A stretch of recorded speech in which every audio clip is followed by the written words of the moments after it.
Hello dears, I hope आप लोग अच्छे होंगे और अच्छे से स्टडी कर रहे होंगे। मैं हूं संजीत शर्मा और मैं आप लोगों को चैप्टर करवा रहा हूं। उसका नाम है वेक्टर अलजेब्रा। वेक्टर अलजेब्रा में हम लोगों ने अभी तक एक्सरसाइज 10.1 और 10.2 के क्वेश्चन नंबर 1 से लेकर क्वेश्चन नंबर 14 तक कवर कर लिया है। अगर इस वीडियो में जो हम कवर करने जा रहे हैं वो क्वेश्चन नंबर 15 से क्वेश्चन नंबर जो भी लास्ट क्वेश्चन 19 है उसमें वहां तक हम कवर करेंगे। और इससे पहले आप चैनल पर नए हो तो चैनल को एक बार लाइक कमेंट और सब्सक्राइब कर लेना और अपने दोस्तों के साथ ज्यादा से ज्यादा शेयर कर देना ताकि उन्हें भी इस फ्री ऑफ कॉस्ट जो मैं चीजें प्रोवाइड कर रहा हूँ उसका बेनिफिट मिल सके। ठीक है ना। तो चलो इसी के साथ आज का सेशन स्टार्ट करते हैं और सबसे पहला क्वेश्चन है क्वेश्चन नंबर 15। क्वेश्चन नंबर 15 में हमारा आप लोग ध्यान से पढ़ना, इसमें क्या लिखा हुआ है, find the position vector of a point R. यानी कि आर का क्या निकालना है, position vector which divides the line joining the two points P and Q। पहले हमारे पॉइंट क्या दिया हुआ है, पॉइंट यहां दिया हुआ है, OP दिया हुआ है I plus 2J minus K and OQ क्या दिया हुआ है, OQ दिया हुआ है हमारे minus I plus J plus K। यहाँ पे दो दिया हुआ है। इसके बाद हमसे ये पूछ कह रहा है कि रेशियो क्या दिया हुआ है, M दिया हुआ है, M/N ये दिया हुआ है 2:1। तो फर्स्ट पार्ट हमसे क्या पूछा गया है, और एक चीज देखना, ध्यान देना आप लोग, पूछा गया है हमसे पोजीशन वेक्टर ऑफ आर यानी कि OR पूछा गया है क्या हो। अब सबसे पहले दो तरह का इसमें कुछ सवाल है। एक तो है जब इंटरनली डिवाइड करेगा तो क्या होगा इसका पोजीशन वेक्टर, दूसरा क्या है जब एक्सटर्नली डिवाइड करेगा तो इसका पोजीशन वेक्टर क्या होगा। तो इस कंडीशन में दो फॉर्मूले होते हैं। जैसे सेक्शन फार्मूला हम लोगों ने 10th क्लास में पढ़ा था कि mx2 plus nx1 upon m plus n internal division में, और एक्सटर्नल डिवीजन में क्या पढ़ा था, mx2 minus nx1 upon m minus n। उसी तरह तरीके से यहाँ पे भी करना है, बस इसमें फर्क क्या है, थोड़ा सा कब चेंज रहेगा, m b मतलब vector b plus n vector a upon m plus n। ठीक है ना। तो ये हमारा फॉर्मूला लगता है। तो फर्स्ट पार्ट देखते हैं। इसमें फर्स्ट पार्ट इंटरनली तो इंटरनली जब डिवाइड करेगा तो पोजीशन वेक्टर का फॉर्मूला क्या होगा, OR equal to m vector b plus n vector a upon m plus. तो ये फॉर्मूला हो जाएगा। तो अगर ये है तो m v की जगह पे क्या पुट करना है आपको, a वेक्टर b मानना है, वेक्टर b और a वेक्टर a अज्यूम करना है। ठीक है ना। तो यहाँ ध्यान देना। और m क्या है यहाँ 2, तो 2 into minus i plus j plus k plus में n की वैल्यू कितनी है 1, तो यहाँ से 1 पुट करेंगे और a का वैल्यू कितना है i plus 2j minus k upon 2 plus 1। तो ये हमारा हो गया इंटरनल डिवीजन में कैसे हमने फॉर्मूला अप्लाई किया और कैसे वैल्यू पुट किया है। अब इसके बाद सिंपल सा सॉल्व कर देंगे, वही हमारा आंसर निकल के आ जाएगा। यहां से क्या हो जाएगा, माइनस का 2i माइनस प्लस का 2j प्लस का 2k। आफ्टर दैट क्या होगा, i प्लस 2j माइनस का k डिवाइड में हमारा 3 है। अब यहां से माइनस का 2i है प्लस का i है, तो ये क्या बन के आएगा हमारा माइनस का आयोटा। तो ये हो जाएगा माइनस का आयोटा 2j प्लस 2j, ये क्या हो जाएगा हमारा 4j। इसके बाद अगर हम बात करें 2k माइनस k, तो ये क्या आएगा प्लस का k से जाएगा। ठीक है ना। अपॉन में क्या होगा 3। इसके बाद अगर हम लिखना चाहें तो इसको ऐसे लिख सकते हैं, माइनस का 1/3i प्लस का 4/3j प्लस का 1/3k। तो ये हमारा पोजीशन वेक्टर निकल के आ गया। जब हम क्या करेंगे, इंटरनली डिवाइड करेंगे तो इंटरनली जब हम 2:1 में डिवाइड करेंगे इस वेक्टर वाले से बनने वाले लाइन को, तो हमारा ये पोजीशन वेक्टर OR निकल के आएगा। ठीक है। तो इसको जल्दी से नोट डाउन कर लो। इसके बाद हम इसका बी पार्ट करते हैं जो एक्सटर्नल डिवीजन का। एक्सटर्नल डिवीजन में बहुत इसमें चेंज नहीं करना है, इसमें सिंपल सा एक चेंज करना है कि M B minus N A upon m minus n, बस इतना ही करना है, बाकी सारा कैलकुलेशन सेम ही रहेगा।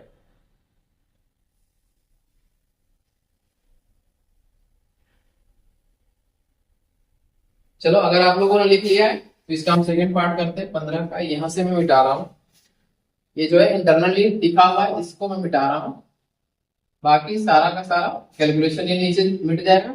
और फॉर्मूला में एक छोटा सा चेंज आएगा जो है बीच में माइनस। इसका सेकंड पार्ट देखना 15 का। 15 में एक्सटर्नली,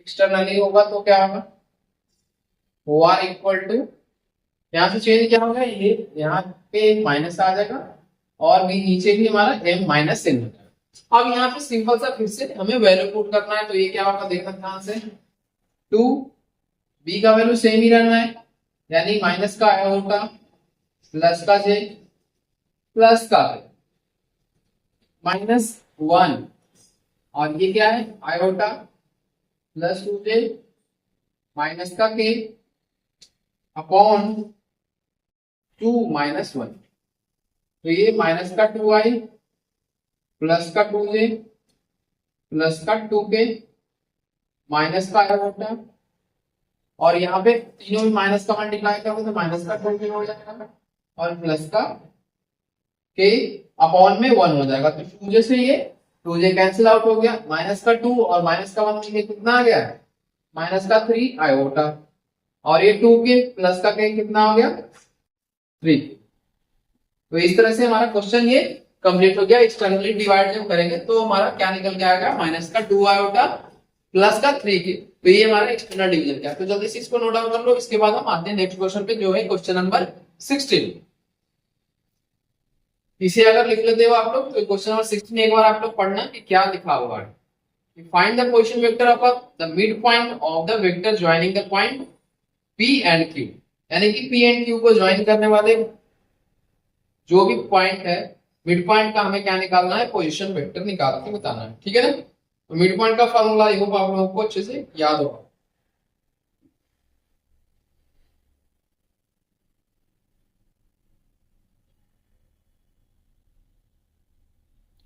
अगर चैनल पे आप लोग नए जो है तो आप लोगों से रिक्वेस्ट है कि एक बार चैनल को सब्सक्राइब कर लेना और वीडियो को अंत तक देखना, ताकि आप लोगों को सारे कंटेंट अच्छे से समझ में आए। बहुत सारे बच्चे क्या करते हैं, थोड़ा सा इसने पढ़ा और बाकी चीजें छोड़ के चले गए, बाकी चीजें छोड़ के जब चले जाओगे तो क्या हो जाएगा, वहां पे सारी चीजें समझ में नहीं आएगी। तो इससे बेटर है कि आप लोग शुरू से ही मत देखो, अगर देखते हो, अगर समझने की कोशिश करते हो तो शुरू से अंत तक समझो, अदरवाइज आप लोगों का पढ़ना वेस्ट हो जाएगा, सारा का सारा मेहनत जीरो हो जाएगा। तो ये ध्यान रखना, ठीक है ना। चलो इसके बाद हम आते हैं क्वेश्चन नंबर 16।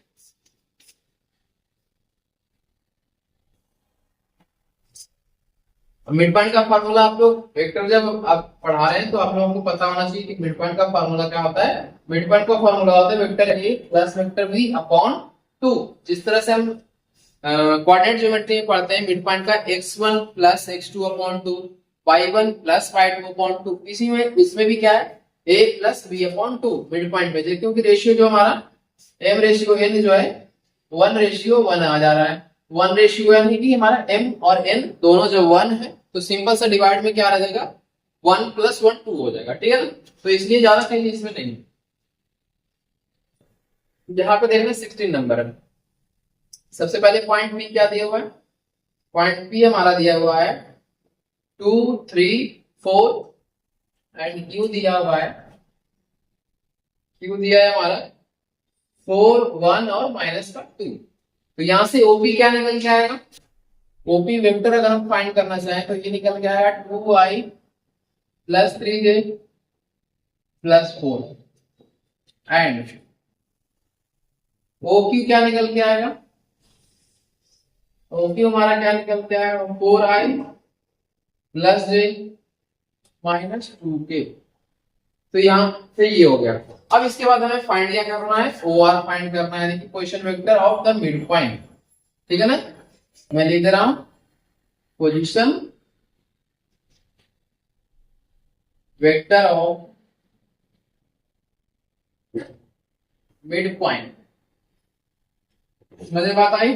तो पोजीशन वेक्टर मिड पॉइंट का कैसे निकालता है ये मैं बता रहा हूं आपको। ओ आर इक्वल टू ये क्या हो जाएगा, OP plus O Q upon में 2। तो यहां से देखना ध्यान से, क्या होगा, 2i plus 3j plus 4k plus यहां से क्या हो गया 4i plus j minus 2k upon 2। इसके बाद अगर इसे सोल्व करते हो तो 2 प्लस 4 कितना आ जाएगा, 6i। फिर 3 प्लस 1 कितना आ जाएगा, 4j। फिर यहां से 4 माइनस 2 यानी कि प्लस का 2k आ गया अपॉन में 2। अगर इसमें देखोगे तीनों में क्या कॉमन है, 2 कॉमन है, तो हम तीनों में 2 कॉमन लेके बाहर ले रहे हैं 2। यहां से आ गया 3 iota plus 2j plus k upon में 2।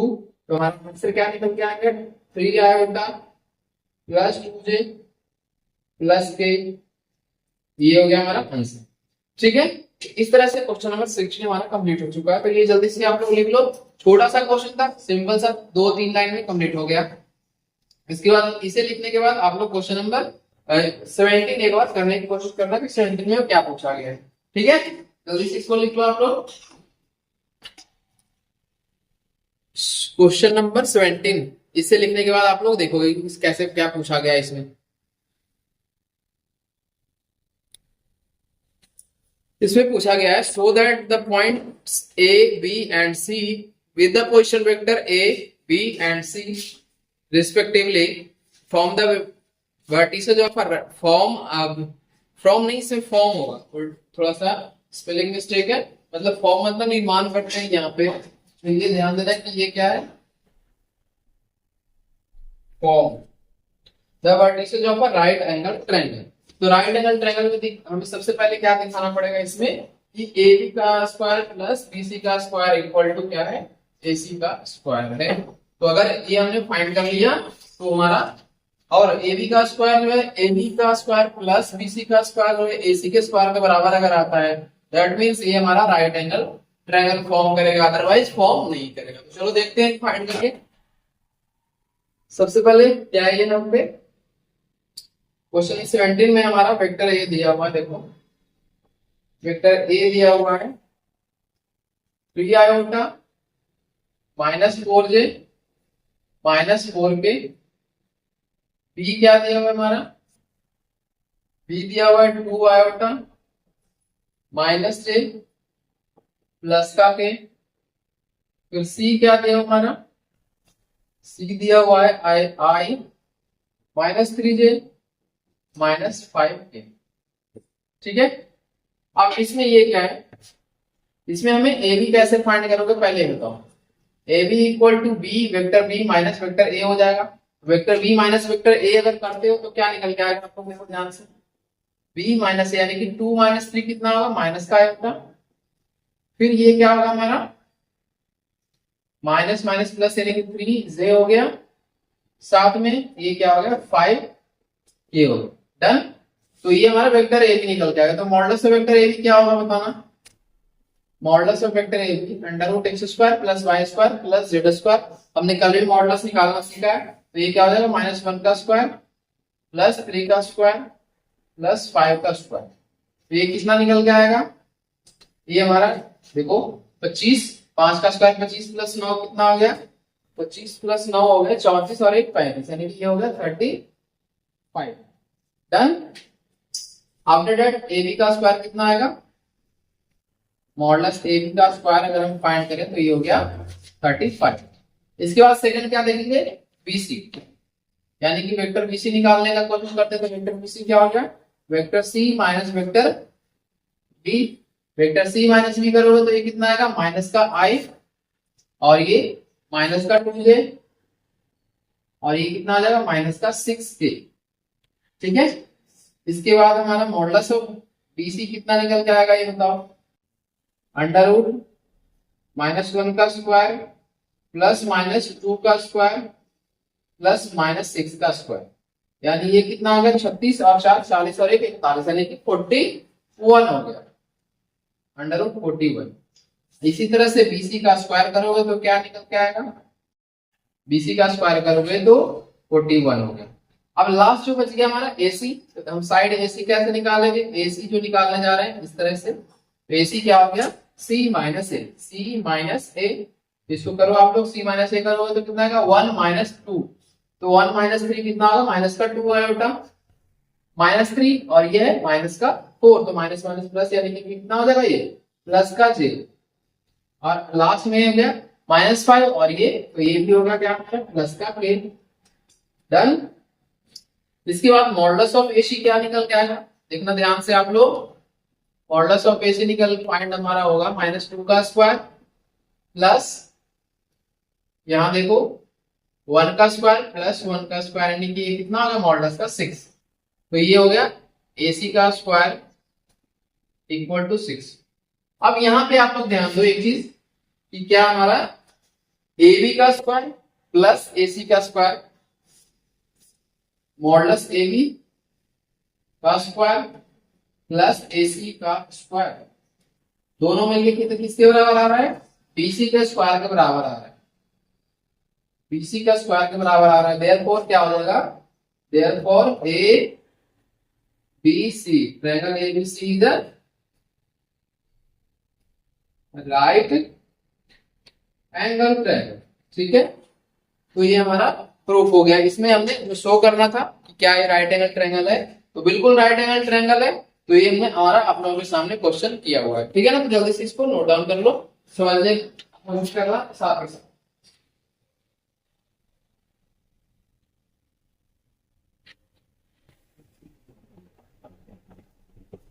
इसे लिख लोगे तो हमारा लास्ट में 2 एमसीक्यू क्वेश्चन है और 2 एमसीक्यू क्वेश्चन है, वो दोनों का कैसे होगा ये आप लोगों को खुद करना, मैं अभी एक बार समझा दे रहा हूं, उसके बाद कैसे होगा जो देखना आप। पहले इसको लिख लो।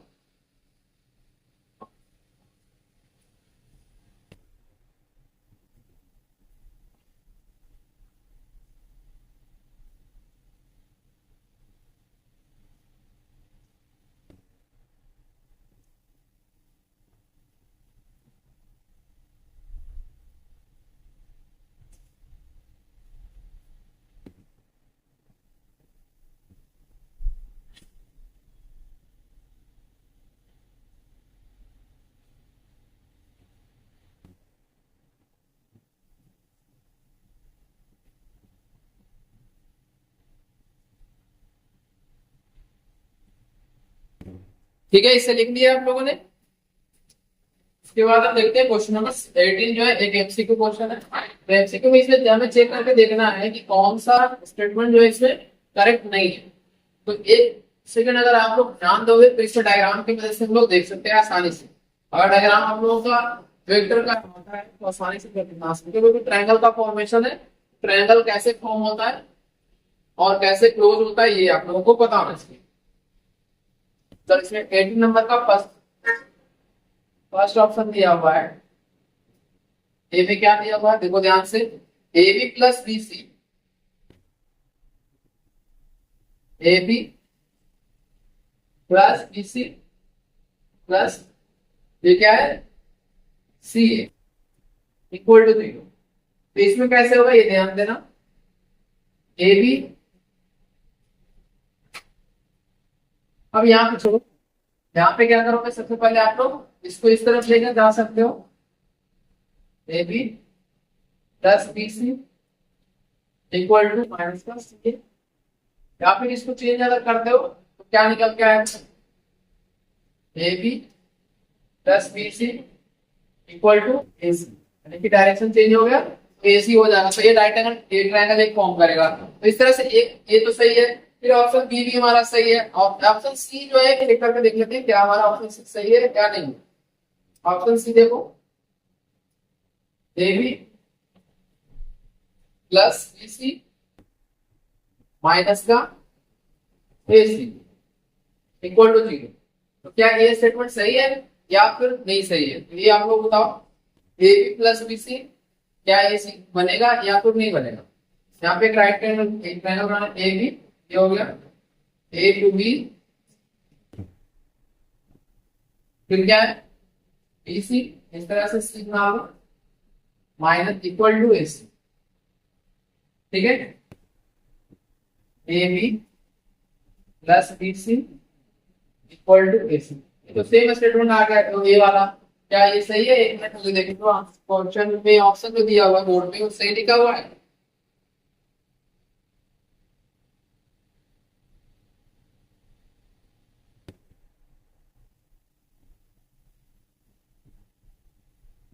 ये जो ऑप्शन सी है, AB प्लस BC,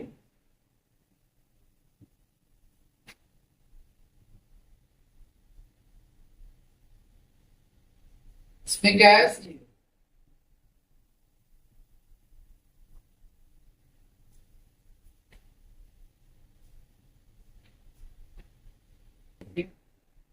ये पूछा क्या गया है स्टेटमेंट में, एक सेकंड देखना। Interval which of the following is not true. ये हमारा ये गलत है, इसमें मैंने एक गलत कर दिया, तो हमारा ऑप्शन सी जो है सही नहीं है, ये ध्यान देना। ऑप्शन सी जो है हमारा सही नहीं है, ऑप्शन सी लिखा तो सही है लेकिन ये हमारा AC ये बना रहा है ना, A to C ये ट्रायंगल तो फॉर्म कर रहा है, बट इसमें जो कह रहा है सबका सॉल्व करके क्या करना है, आंसर मिलाना है, यानी कि AB plus first equation, second equation, third equation, fourth equation. तो इसमें CA क्या आ रहा है, 0 के बराबर आ रहा है अगर सॉल्व करोगे चारों को, तो ठीक है ना। तो सॉल्व करोगे 0 आएगा, तो ये हमारा CA 0 अगर हो जाएगा तो बाकी सारा का सारा ट्रायंगल फॉर्मेशन ही नहीं होगा। अगर फॉर्मेशन नहीं होगा तो हमारा ऑप्शन गलत है। अब इसके बाद एक मैं लास्ट MCQ क्वेश्चन है, तो लास्ट में समझा दे रहा हूँ। A and B are two collinear vectors, then which of the following are incorrect. तो इसमें सबसे पहले आप लोगों को पता होना चाहिए कोलिनियर वेक्टर कब होता है। दो वेक्टर जब क्या हो, सेम डायरेक्शन में हो लेकिन उसका मैग्नीट्यूड क्या हो, अलग अलग हो। मैं फिर से एक बार रिपीट कर रहा हूं, मान लो कि वेक्टर A है, वेक्टर A है एंड वेक्टर B है, ठीक है ना। और इसमें इस पर A कंडीशन बन रहा है, क्वेश्चन नंबर 19 का सॉल्यूशन देखो कैसे। Equal to lambda into D, lambda into A है। तो इसका अगर इस तरह से हम रिप्रेजेंट कर सकते तो ये हो जाएगा कोलिनियर वेक्टर। तो कोलिनियर वेक्टर अगर होने का कंडीशन है तो इसमें ऑप्शन डी जो दिया हुआ है वो हमारा करेक्ट ऑप्शन है, ठीक है ना। तो ये ऑप्शन डी हो जाएगा, इसका ऑप्शन सी हो जाएगा। क्वेश्चन नंबर इसका 18 का समझ गए, question number is correct, C is incorrect, ठीक है। तो ये 19 और 20 नंबर MCQ क्वेश्चन था, तो इसको आप लोग लिख लो। फिर हम आज का वीडियो में एक क्लोज करते हैं, और इसके बाद जो हम स्टार्ट करने जा रहे हैं एक्सरसाइज 10.3 नेक्स्ट पार्ट में कवर करेंगे। तो अगर आप लोगों को वीडियो अच्छा लगा, समझ में चीजें आएगा, तो एक बार अगर मैं बता रहा हूँ क्वेश्चन नंबर 18 में कहीं डाउट हो तो आप लोग कमेंट बॉक्स में मेंशन कर देना, मैं फिर से कल इसको एक्सप्लेन कर दूंगा। अदरवाइज आप लोग अगर खुद से चारों इक्वेशन को सॉल्व कर पा रहे हो तो आसानी से हो जाएगा, ठीक है ना। AC का वैल्यू 0 निकल के आ जाएगा। इसके बाद मैं आप लोगों से रिक्वेस्ट करूंगा, अगर चैनल पे आप लोग कंसिस्टेंटली जुड़े हुए हो तो अगर आपको और भी चीजें चाहिए एक्स्ट्रा कुछ, तो ज्वाइन बटन पे आप लोग क्लिक करके ज्वाइन कर सकते हो, और वहां पे मैं और भी बहुत सारी चीज कंटेंट प्रोवाइड करूंगा आप लोगों के लिए। तो इस चैनल से आप लोग कंसिस्टेंटली जुड़े रह सकते हो, ठीक है ना। तो चलो इसी के साथ मैं आज का सेशन क्लोज करता हूँ। तो thank you so much for watching this video, have a good day.